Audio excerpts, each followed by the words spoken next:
아멘. 영광의 박수를 주님께 돌리십시다. 오늘 설교 제목을 화목하는 직분을 감당함으로 복이 되게 삽시다, 이렇게 정해봤습니다. 좀 길죠? 한번 해보십시다. 화목하는 직분을 감당함으로 복이 되게 삽시다.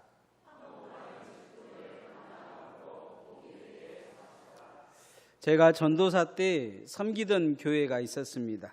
그런데 그곳에 진짜 마음에 안 든 장로님이 있었어요. 그래서 제가 늘 그 장로님을 험담하고 다녔습니다. 그 교회에 또 저와 동갑인 나이가 같은 안수 집사님이 있었어요. 제가 그때 되게 힘들었는데 그분이 택시 운전수였어요. 개인 택시 운전사에서 저녁마다 12시면 와가지고 맛있는 거 사줬어요. 그때마다 그 집사님에게 그 장로님 험담을 너무 많이 한 거예요. 그런데 어느 날 이 집사님이 자기가 어떤 분에게 돈을 빌려줬는데 교회에 돈이 떼인 거예요. 그 시험에 들어가지고 술을 먹고 맨발로 막 이 집 저 집 뛰어다니면서 제가 이야기했던 이야기를 온 교인한테 다 한 거예요. 특히 그 장로님에게 찾아가가지고 제가 지금까지 했던 욕을 그대로 옮겨줬어요. 그 이유는 뭐냐면 이렇게 자기가 교회 다니면서 손해를 봤으니까 교회를 흔들어 버리겠다 싶은 생각이 있었던 거죠. 제가 보기에는 교회가 저 때문에 난리가 날 상황이 된 거죠. 그런데 장로님한테 전화가 왔어요. 근데 장로님이 전화를 와서 제 속으로 그랬어요. 이제 혼나게 생겼다. 내가 얼마나 욕을 많이 했냐. 그랬는데 장로님이 그렇게 저한테 이야기하시더라고요. 이렇게 하면 교회가 갈라지니까 전도사님 절대 흔들리지 말고 마음을 굳세게 먹으라고. 내가 알아서 잘 정리할 거라고. 그러면서 장로님이 집집마다 다 전화를 해가지고 교회를 안정시켜 놓은 거예요. 그분들한테 뭐라고 이야기했을 것 같아요? 내가 문제가 있다고 이야기를 했을 거예요. 전도사가 문제가 있는 게 아니고 장로 자기가 문제가 있고 자기가 문제가 있어서 전도사가 그 이야기했다고 이야기할 거예요. 가만히 보면 누가 더 문제 있는 사람 같아요? 전도사일까요? 장로님일까요? 제가 더 문제가 있는 사람이었어요. 그런데 한 가지 거기서 깨달은 게 있어요. 진짜 일꾼은 위기 때 드러난다. 교회가 힘들면 교회를 더 흔들어대는 사람들이 있어요. 그런데 교회가 힘들면 교회를 안정시키는 사람들이 있어요. 교회를 서로 화해시키고 그 집사님하고도 저하고도 왼수 관계가 돼야 되는데 그거 화해시켜 주더라고요.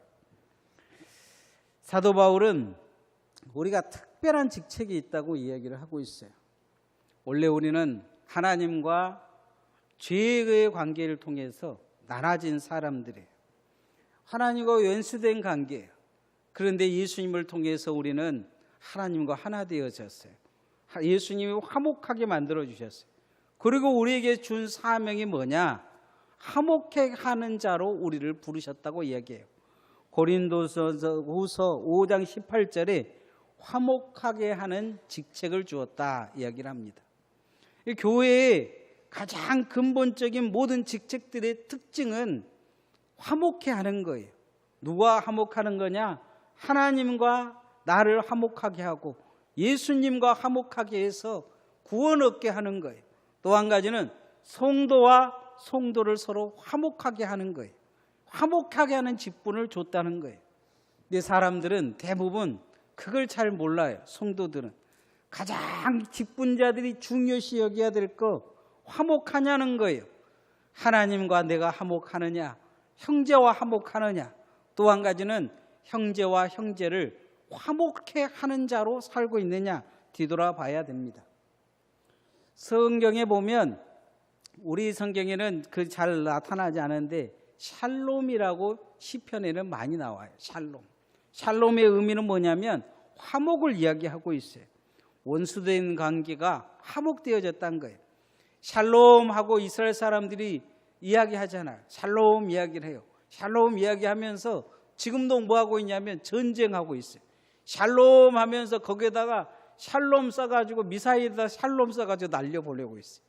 뭐 그게 샬롬이에요. 죽이는 것이지. 신앙생활도 우리도 그렇게 할 수 있어요. 샬롬이 안 되는 거예요. 샬롬이. 하나님 앞에 오면 샬롬이 안 되는 거예요. 그래서 하나님은 샬롬을 허락하기 위해서 화목제를 가르쳐 주고 계셔요. 하나님과 우리가 화목하려면 반드시 필요한 게 있어요. 그게 뭐냐? 화목제물이에요. 인간이 화목하지 못한 것은 죄와 욕심과 사망 때문에 화목하지 못한 거예요. 그래서 하나님은 우리에게 있어서 화목제물을 보내주셨는데 그분이 누구냐? 예수님이에요. 예수 믿고 구원 얻은 우리도 어떻게 살아야 되느냐? 화목제물로 살아야 돼요. 따라합시다. 화목제물로 삽시다. 인도네시아에 이리안지아라는 섬이 있어요. 이 섬에서 선교사하는 리처드슨 선교사님이 예수님을 그렇게 전하려고 해도 예수님을 이 사람들이 안 받아들인 거예요. 이 사람들이 최고의 미덕은 뭐냐? 배신하는 거예요. 누가 배신했으면 그 사람은 영웅인 거죠. 그래서 이 리처드 선교사님이 복음을 전하면서 가룟 유다 설교를 했더니 야, 가룟 유다가 우리가 본받을 사람이다 이러는 거예요. 살인을 밤멈듯 하며 복음을 전혀 받아들이지 않는 이 사람들에게 어느 날 갑자기 무슨 예화를 하나 들어주니까 갑자기 이 사람들이 다 예수님을 이해하고 믿더라는 거예요. 이 사람들이 전쟁을 하다가 멈추게 되고 화해를 하면 서로 자기들의 초장내 아들들을 인질로 보내요. 이쪽에서는 저쪽으로, 저쪽에서는 이쪽으로 인질을 보내는데 그 아이를 키우는 거예요. 내 아들처럼. 근데 갑자기 그 아이가 죽어버리면 어떻게 되느냐? 하나라도 죽으면 다시 전쟁을 하는 거죠. 근데 이 아이들에 대해서 이야기한 그 아이들의 별명이 있어요. 별명이 뭐냐? 화해의 아이예요. 화해의 아이. 화해시키기 위해서 인질을 보낸 거예요. 인질을. 그런 것처럼 이 선교사님이 그렇게 설명을 한 거죠. 하나님이 우리와 화해하기 위해서 자기 아들을 보내셨다. 그런데 우리는 우리 아들이 죽으면 그냥 전쟁한다. 그런데 이 하나님은 우리와 화해시키기 위해서 자신의 우리들의 죄를 용서하기 위해서 자기 아들을 십자가에 못 박혀 죽으셨다. 그래서 누구든지 그를 믿으면 용서를 얻게 되고 하나님과 화해하게 된다. 이렇게 설교하다 보니까 이 사람들이 이해하게 된 거예요. 예수님이 왜 오게 되는지. 맨날 자기들이 인질을 보내가지고 얘가 죽을까 어쩔까 전전긍긍했는데 하나님은 그렇지 않았다는 거예요. 이 예수님이 우리에게 있어서는 화목제물이에요. 인간이 하나님과 화목하려면 반드시 뭘 가지고 나가야 되냐면 제물을 가지고 나가야 돼요. 근데 그 제물은 내가 돼야 되는데 양이나 소를 가지고 제물을 가지고 안수해서 이 화목제물을 드리게 돼 있어요. 3장 6절 말씀 한번 읽어보십시다. 시작. 만일 여호와께 예물로 드리는 화목제의 제물이 양이면 숫것이나 암것이나 흠없는 것으로 드릴지며. 화목제물을 가르쳐 주시는데 흠없는 것으로 드리라. 그런데 동물을, 이 제물을 가지고 드리라고 이야기를 하고 있어요. 화목제물은 자원하는 제사예요. 억지로 드리는 게 아니에요. 나 하나님과 내가 화목하기 위해서 드리는 그런 자원하는 제사예요. 근데 이 자원하는 제사가 반드시 무엇이 필요하냐? 제물이 있어야 된다는 거예요. 제물이.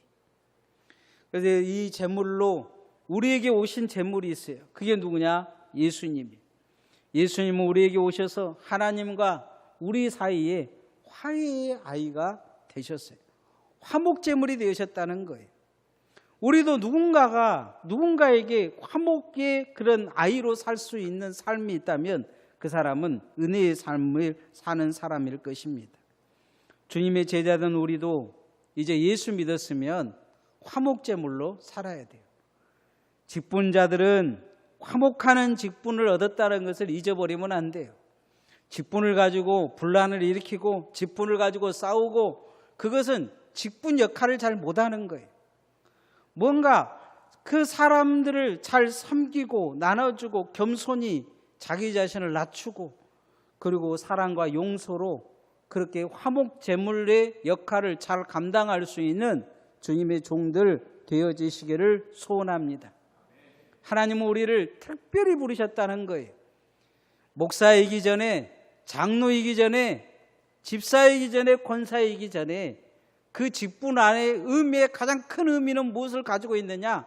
화목해 하는 거라는 거예요. 그래서 우리가 세상에 복음을 전해야 돼요. 그리고 교회 안에서도 화목제물로 살아야 돼요.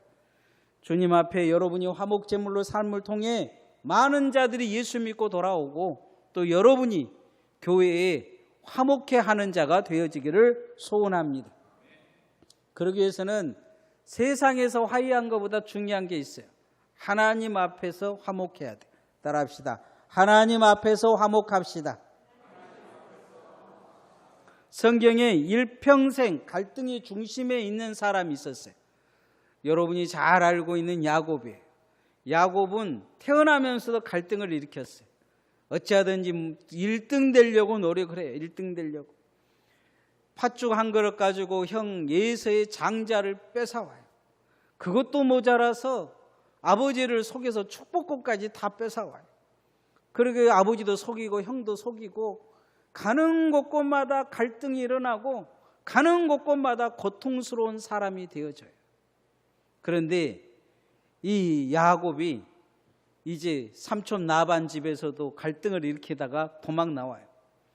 이 도망 나와서 이제 다시 고향으로 돌아가려고 하는데 고향으로 돌아가면 형 예사가 자기를 죽이려고 하고 뒤돌아가면 삼촌 라반의 손에 죽게 돼 있어요. 그게 야복나루 강가에서 기도하고 씨름하는 이 야곱을 볼 수가 있어요. 야곱이 거기서 하나님 붙들고 좀 살려달라고 그렇게 예언을 하는 거죠. 그날 밤에 하나님이 예서에게 나타나셔서 야곱과 화해하라고 이야기하셔요. 야곱과 화해하라고. 그래서 예서가 억지로 화해를 해요. 왜 하나님이 억지로 화해를 시키셨을까요? 어찌 보면 죄를 모를 수도 있는데 어찌 뭐 화해를 시키셨을까요? 그것은 화해케 하는 사람으로 사는 것이 하나님의 사람으로 살 수 있는 가장 기본적인 자세이기 때문이에요. 야곱은 그 형 예서를 보면서 그런 이야기를 합니다. 형의 얼굴을 보니 하나님 얼굴을 본 것 같습니다. 다른 데서 하나님을 만난 게 아니고 형이 나를 용서하니 내가 하나님이 살아계심을 알겠습니다. 이야기하는 거예요. 하나님이 살아계심이 형이 용서하니까 내가 이제 믿겠다는 거예요. 절대 이 사람은 용서 안 할 사람이다. 저 사람은 나를 죽일 사람이다 생각하고 자기 가족들을 네 부로 나눠가지고 이 1번, 2번, 3번, 4번 이렇게 네 부로 나눠요. 첫째가 죽으면 둘째, 셋째는 도망가든지 뭐 둘째가 죽으면 셋째, 넷째 자기는 그래놓고 야복나루 강가를 건너가지도 않는 하나님이 오직 그렇게 답답했으면 이 지렁이 같은 야곱아 그랬을 거예요. 징글징글하다 그래요. 인생을 아주 징글징글하게 사는 거예요. 자기의 이득을 위해서 그냥 남 고슴도치처럼 만나면 사람들 고통 주고 아픔 주고 그렇게 살았던 이 야곱이 자신은 절대 용서받을 수 없는 인간이라 생각했는데 형이 용서한 거예요. 하나님이 살아계시다는 거죠. 화목해 하는 그를 통해 하나님을 알게 된 거죠. 예수님은 마태복음 5장 24절에 예물을 제단 앞에 두고 먼저 가서 형제와 화목하고 그 위에 와서 예물을 드리라 이야기를 합니다. 예배가 되려면 화목하는 자가 돼야 하나님과도 화목할 수 있다는 거예요. 뒤에서 적당히 화해하는 척 하지 말라는 거예요. 온전히 하나님과 화목하라 이야기하고 있는 걸 볼 수가 있습니다. 3장 7절 말씀 읽어보십시다. 시작. 만일 그의 예물로 드리는 것이 여린 양이면 그것을 여호와 앞으로 끌어다가 누구 앞으로 끌어가고 오라고요? 여호와 앞으로. 하나님 앞에서 화해하라는 거예요. 하나님 앞에서 화해하는 것은 첫 번째 화해는 용서가 있어야 돼요. 용서가. 내 안에 살아계신 하나님, 다른 사람에게도 살아계시게 역사하려면 용서해야 돼. 용서하지 못한 오난과 미움과 질투를 가지고 하나님 앞에 예배할 수 없다는 거예요. 화목할 수 없다는 거예요. 화목하는 마음은 축복하는 마음이에요. 여러분이 그렇게 화목하는 마음을 통해 여러분의 삶이 온전히 주님께 드려지는 삶이 되어지기를 소원합니다. 우리는 동생을 죽인 가인이 되어서는 안 됩니다. 예배드리고 나서 동생 죽이잖아요. 예배드리고 나서 손양원 목사님처럼 자신의 두 아들을 죽인 아들을 친구를 용서하고 양아들로 삼았던 것은 자기 자신이 화목 제물이 돼야 된다는 것을 알고 있었기 때문이에요. 예수님을 어떻게 전할 것이냐? 맨날 그렇게 용서하라 사랑하라고 이야기했으면서 내가 어떻게 예수를 전할 것이냐? 내가 화목 제물이 돼야 된다는 것. 내가 화목 제물이 되기 위해서는 용서하고 사랑하고 섬기는 거예요. 화목제는 나눔과 축제의 제사입니다. 이거는 그냥 기름만 드리고 나머지는 함께 나누어 먹는 거예요. 누구랑 나눠 먹느냐? 친한 사람끼리 나눠 먹는 게 아니고 왼수를 데려다가 나눠 먹는 거예요. 왼수를 데려다가. 옆 사람 봐봅시다. 왼수 있는가? 자, 오늘 왼수가 있으면 데려다가 밥을 드시기를 바랍니다. 그래서 마음에 여러분이 왼수 그 마음을 풀어야 하나님도 풀어요. 우리도 늘 기도가 있잖아요. 기도가 우리가 땅에서 용서한 것처럼 하늘에서도 용서해 달라고 그래요. 돌산제일교회라는 교회가 있어요. 이 교회가 나눠졌어요. 나눠진 이유 중에 한 가지는 뭐냐면 어떤 장로님이 너무 화가 나가지고 비가 오는 날 그 안수 집사님이 막 그 화내고 되니까 발로 찼어요. 가슴을 찬 거예요.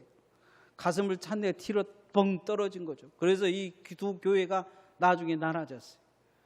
십몇 년을 나눠진 거예요. 어떤 목사님이 가서 설교를 하고 막 그랬는데 둘 다 용서 못 한다는 거예요. 용서를 못 해요. 두 사람이 화해를 안 하니까 교회가 한 마을에 둘이 나눠져 가지고 이 부류로 나눠지고 서로 왼수처럼 보는 거예요. 마을에서 보면 서로 인사도 안 해요. 두 사람 때문에. 누구 때문에요?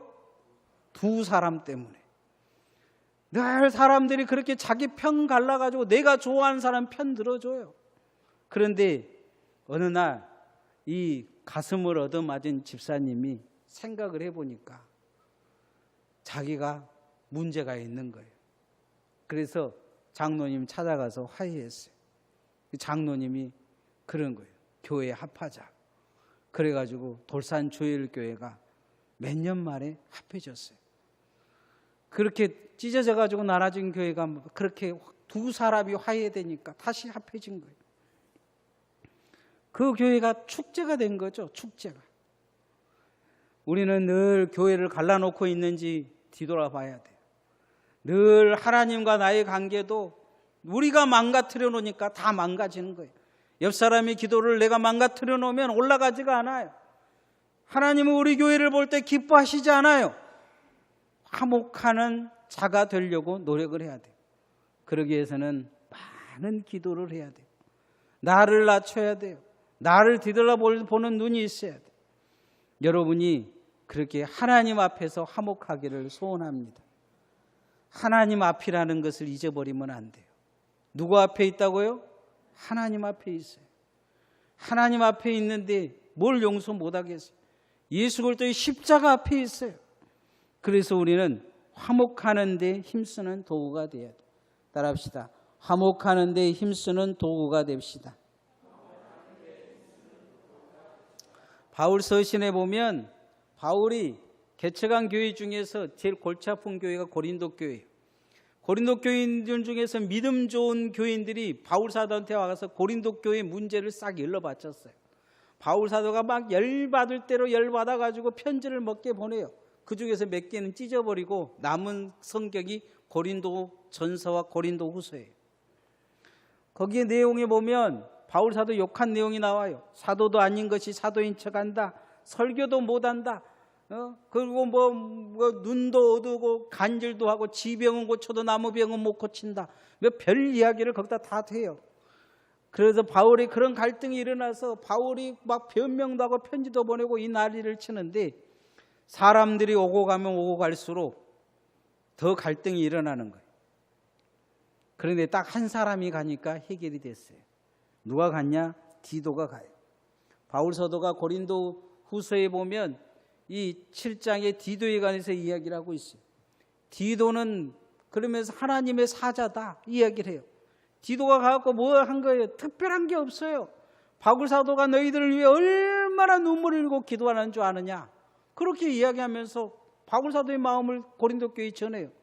바울 사도한테 편지를 보내는 뭐라 하면 이 사람들이 막 어금해서 그런 게 아니다. 마음에 미안한 마음도 있고 막 그런 보면서 이 고린도 교회하고 바울 사도가 화해케 만들어요. 그래도 고린도 후서에 보면 바울 사도가 막 나무라고 막 저주하고 그런 것을 후회한다 그런 이야기가 나와요. 디도가 있음을 통해 교회가 교회된 거예요. 화목하는 직분을 진짜 잘 감당하는 자가 된 거죠. 교회는 갈등을 유발하는 사람들이 있어요. 늘 옳은 소리가 옳은 소리가 아니에요. 요한 3서에도 보면 갈등 유발자 디오드라는 사람이 있어요. 이 사람은 옳은 소리 잘하는 사람이죠. 나그네들이 오면 돈이 없네 뭐가 없네 남이 대접하려고 하면 못하게 하고 으뜸되려고 하고 그런데 이 바울 요한 3서의 요한 사도가 이 교회가 인정한 사람이 있다고 해요.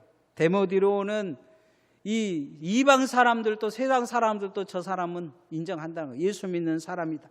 교회 지도자들도 인정한다는 거예요. 교인들도 인정한다고 말씀 안에서도 부족함이 없다 이야기를 하고 있어요. 갈등을 유발을 하느냐 화목케 하느냐 어떤 직분을 감당하고 있느냐 이건 참으로 중요해요. 우리가 어떤 도구가 되어야 되는지 분명히 성경은 말씀하고 있어요. 오늘 성경에도 화목제물을 드릴 때 힘을 사용하는 내장의 주변에 있는 힘줄과 지방은 다 태우라고 이야기하고 있어요. 나머지는 나눠 먹되 이것은 태우라 이야기하고 있어요. 9절 말씀 읽어보십시오. 시작. 그는 그 화목제의 제물 중에서 여호와께 화제를 드릴지니 그 기름 곧 미골에서 밴 기름진 꼬리와 내장에 덮인 기름과 내장에 붙은 모든 기름과 힘줄은 태우라고 이야기하고 있어요. 힘쓰는 것은 아유 다 태우라 하나님께 드리라고 이야기하고 있어요. 나눠지는 나무 묻고 힘은 누구에게 쓰는 거냐? 하나님께 쓰라고 이야기하고 있어요. 기도할 때 그리고 봉사할 때 헌신할 때 힘쓰라고 이야기하고 있어요. 그런 데는 힘쓰지 않는 사람들이 싸울 때는 힘을 써요. 남 욕한 데는 힘을 써요. 아주 핏대를 올리면서 기도는 핏대를 올리면서 기도할지도 모르면서 남 욕할 때는 핏대 올리는 경향이 있어요. 여러분 기도가 여러분의 힘이 되어지기를 소원합니다. 여러분의 신앙의 힘을 어디에다 쓸 거냐? 기도하는 데 써야 돼요. 하나님 말씀 붙드는 데 써야 돼요. 남을 돌보고 섬기는 데 써야 돼요. 하나님이 원하시는 것은 그렇게 화목하는 힘이 되어지기를 원하고 계신 거예요. 그래서 여러분이 주님이 쓸 수 있는 힘이 되어지시기를 소원합니다. 디도처럼 주님이 내가 네 힘을 어디에다 써야 될 거냐? 누구에게 써다 줄 거냐? 디도처럼 주님의 화목하는 힘이 되어지는 사람이 되어야 됩니다. 교회는 이런 사람이 절대적으로 필요합니다. 서로 사랑하고 용서하고 축복한 관계를 회복하는 데는 반드시 거룩한 제사장이 필요합니다. 제사장이라는 것은 다른 게 아니에요. 제사장은 다리를 놓는 사람이라고 해요. 다리를. 어떤 다리를 놓느냐? 화해케 하는 다리를 놓는 거예요. 하나님과 우리를 화해케 하고 형제와 형제를 화목케 하는 자라고 이야기하고 있어요. 베드로 사도는 우리를 왕 같은 제사장이다 이야기하고 있어요. 제사장 중에서도 왕 같은 자라는 거예요. 그래서 우리는 화목케 하는데 힘쓰는 도구가 되어지기를 소원합니다. 세상에는 검사도 있고 판사도 있고 변호사도 있어요. 그런데 성도들은 하나님이 특별히 여러분을 검사로 부르지 않아요. 검사는 여러분이 안 해도 잘하는 존재가 있어요. 마귀예요, 마귀. 마귀가 제일 다 들쳐가지고 소문내고 다 갈 거예요. 그리고 판사는 누가 하실 거냐? 하나님이 하실 거예요. 근데 죄인에게 가장 필요한 사람은 누구냐? 검사가 아니에요. 판사도 아니에요. 죄인에게 필요한 사람은 변호사예요. 하나님은 우리를 죄인으로 부르셨어요. 우리는 하나님 앞에 가면 죄인이에요. 누군가 나를 위해 기도해 줄 자가 필요해요. 누군가 중보해 줄 자도 필요해요. 인간은 늘 죄를 짓기 때문에 옆에서 도와줄 자도 필요해요. 갈등을 늘 일으키기 때문에 화해시켜 줄 사람도 필요해요. 화목하는 도구가 필요하다는 거예요. 여러분이 예수님이 하나님과 우리 사이에 화목하는 도구가 되어주셨던 것처럼 여러분도 교회에 화목하는 도구가 되어지고 형제와 형제를 화목하게 하는 도구가 되어지기를 소원합니다. 이제 말씀의 결론을 맺으면 5대 조사를 지금 쭉 이렇게 설교하고 있어요. 이제 다음 주는 추수감사 주일이기 때문에 소재에 관해서 할 거예요. 그런데 오늘 화목해야 하는 이 얘기는 단순하게 예배를 이야기하는 게 아니에요. 이것은 나를 드리는 것인데 내가 어떻게 살 것이냐도 중요한 의미를 가지고 있는 게 화목제예요. 화목제는 화목하는 직분을 감당하는 거예요. 나를 화목제물로 드리는 거예요. 내가 화목제물이 되어지느냐? 교회와 나의 사이에, 하나님과 나의 사이에, 형제와 형제 사이에 화목제물이 되어지느냐? 이게 정말 중요해요. 우리는 그렇게 살아야 돼요. 하나님 앞에서 화목해야 돼요. 뭐 세상에서 손잡고, 세상 사람들은 화해 잘하죠. 술 먹고. 그런데 그런 화목을 하나님이 원하는 게 아니에요. 완전한 용서를 요구하고 있어요. 완전한 용서. 더 낮아지고 겸손히 주님 앞에 무릎 꿇기를 원하고 있는 거죠. 우리를 어떻게 쓰시고자 하느냐? 세상의 힘으로 쓰는 것보다 하나님이 화목해 하는 힘으로 그런 도구로 쓰기를 원하고 계셔요. 그렇게 주님 앞에 여러분이 늘 오면 주님 앞에 예배를 드리면 이 예배가 화목하게 하는 예배로 드려질 수 있기를 소원합니다. 찬양하십시다.